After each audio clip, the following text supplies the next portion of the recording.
कसं काय मंडळी, सगळं बरं आहे ना? तर मी आलोय सांगलीला सुट्टीला आणि आज होती आषाढी एकादशी आणि यांना स्कूलमध्ये व्हाईट कुर्ता घालून बोलवलेलं आणि आम्हाला माहिती होतं की ह्यांची वारी कोणत्या मंदिरात जाणार आहे, त्यामुळे आम्ही याला बघायला म्हणून गेलो होतो.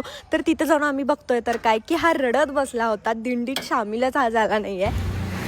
आणि या छोट्या छोट्या मुलांना बघून तर मला पण माझे लहानपणीचे दिवस आठवले, जेव्हा मम्मी मला साडी नेसून पाठवायची आणि रोज मी सकाळी उठायला नाटकं करायचो. पण जेव्हा आमच्या स्कूलमध्ये फंक्शन असायचं तेव्हा मात्र मी लगेच उठून आवरायचो, कारण मला लहानपणीपासूनच नटायची खूप जास्त आवड आहे. आणि हा खूप जास्त रडत होता, त्यामुळे आम्ही फायनली त्याला गाडीवरून घेऊन गेलो स्कूलपर्यंत. त्याच्यानंतर त्याला आम्ही रडवत स्कूलमध्ये सोडलं. मी गेले माझ्या लहानपणीच्या मैत्रिणीला भेटायला, जिचं की आत्ताच रिसेंटली एंगेजमेंट झाली आहे आणि ती पुण्याला जाणार आहे, त्यामुळे मी तिला आज भेटायला गेले होते. आणि असा होता माझा आजचा दिवस. तुम्हाला कसा वाटला कमेंट करून नक्की सांगा. आपण भेटूया पुढच्या व्लॉगमध्ये.